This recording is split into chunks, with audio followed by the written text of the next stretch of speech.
قابل قدر مقتدر علماء کرام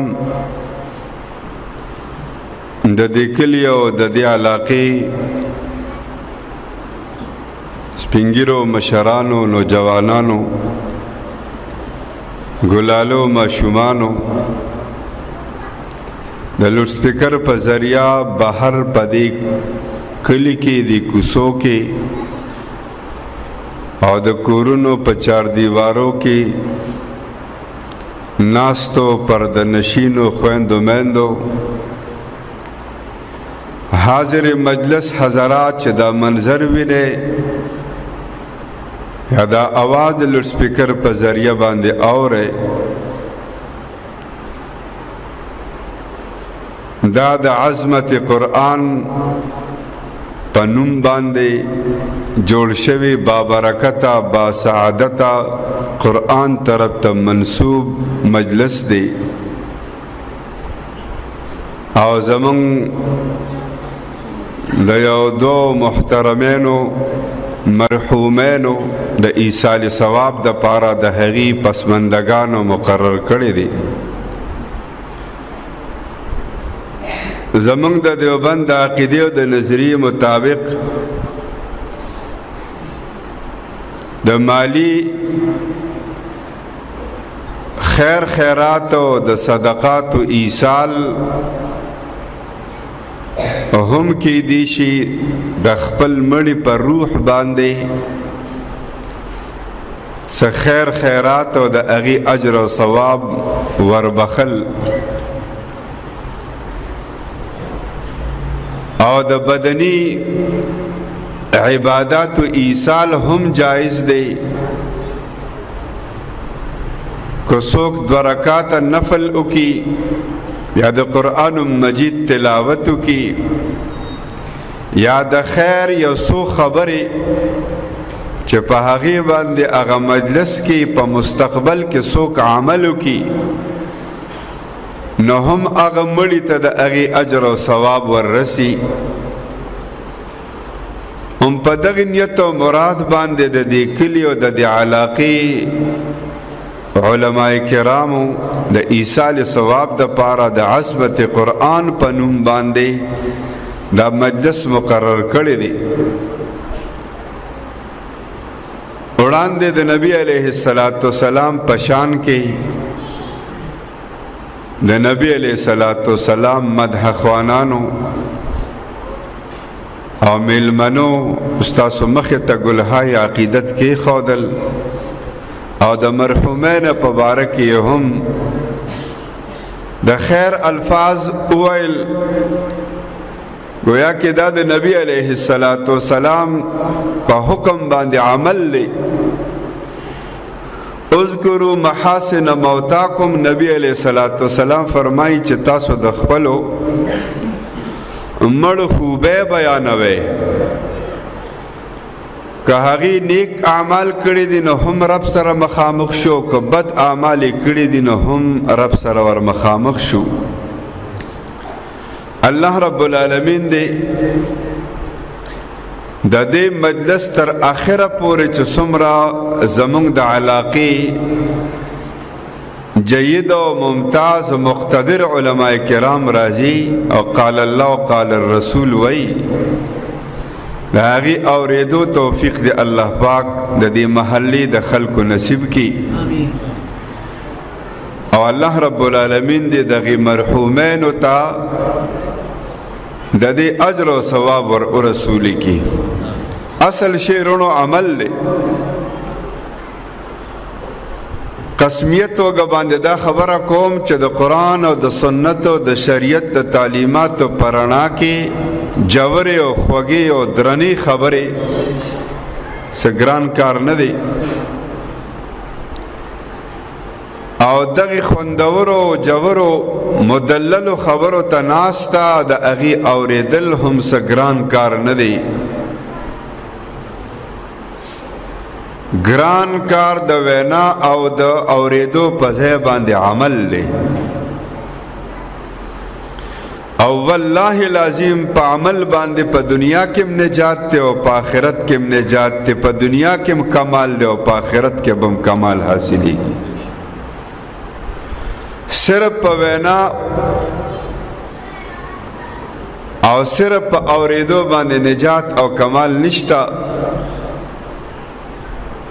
الله رب العالمین دې زموږ زندګي عملی کې الله پاک دې دا جنتی اعمال او ماحول موږ ته جوړ کړي او د جنتی اعمال توفیق دې الله موږ ټول ته نصیب کړي. هغه شاعر وای عمل سے زندگی بنتی ہے جنت بھی جہنم بھی، یہ خاکی اپنے فطرت میں نہ نوری ہے نہ ناری ہے. بعمل د انسان ژوند جوړیږي، ورنه د خپل خلقت او د خپل فطرت او د نیچر په بنیاد نه انسان په کامله توګه د نور نه پیدا دی او نه په کامله توګه د نار د اور پیدا دی. که څوک د جنت لایق او مستحق نورانی جوړیږي نو هم په عمل، او که څوک د اور خاص او خشاک جوړیږي هم په عمل. الله دې نورانی اعمال زموږ نصیب کړي. ورونو یو خبره صرف کوم بیا بس کوم، او هغه خبره د سوال په انداز باندې کوم، بیا ساده جواب تاسو ته کوم. او مقصد در اعظم بیا به نور پروگرام جاری وی، لوی عالمان برازی غیبت تاسو ته قال الله قال الرسول بیانای. هغه سوال دا دی چې الله رب العالمین د جهان ته د بابا آدم علیه السلام نواله تر د نبی علیه السلام د دمه پورې 1,40,000 کم و بیش انبیاء کرام د یو قول مطابق او پدی پیغمبرانو کې بعض پیغمبرانو تسلور د پاس سل کتابونه تورات انجیل زبور قرآن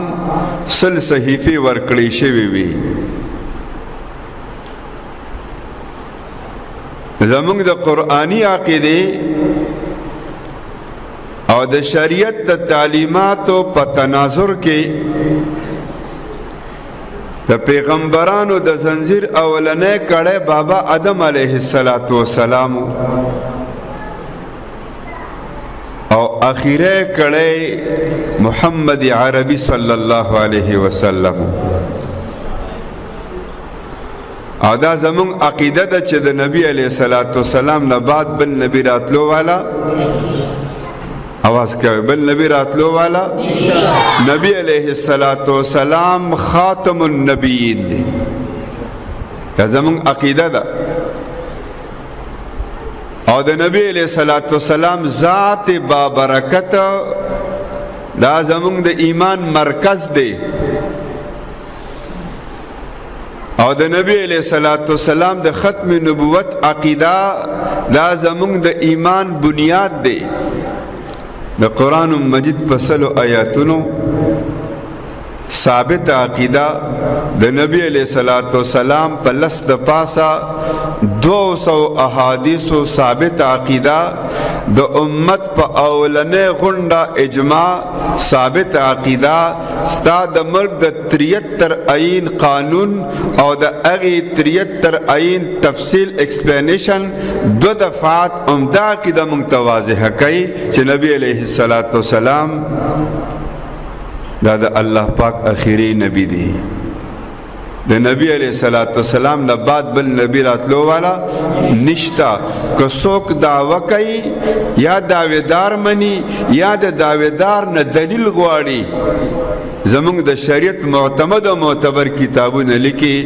چې دغه د ایمان نه خلاص مرتد کافر دی. نو د بابا آدم علیہ السلام نواله تر د نبی علیہ السلام د دمه پورې او سلور کتابونه د پاسه سل کتابونه دا الله سل را لګلو. ورونو سوال دا دی په کوم مقصد را لګلو؟ مقاصد په قرآن او سنت کې الله او د الله رسول او د ریسرچ او د تحقیق عالمانو ګڼ شمیر ښودلی دي، خو هغه مقصد تاسو ته په ګوته کوم چې په کوم زم پوهېږم او تاسو هم پوهېږئ. هغه دا الله رب العالمین دا تمام انبیاء کرام او تمام کتابونه په دې مقصد را لېږلي دي چې د دنیا په څیزونو، په بادشاهت او په وزارت او په زراعت او تجارت او په مال او دولت، په مشرۍ کشرۍ د دې مخلوق نه خالق پاتې کیږي، د خالق بندگی پاتې کیږي،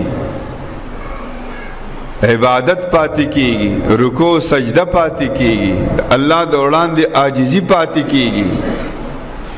نو هر پیغمبر په خپل دور کې د خپل کتاب، آسمانی کتاب په حواله قوم هغه پرې کړی شوی تعلق چې د دنیا په محبتونو تعلق پرې کړی شوی،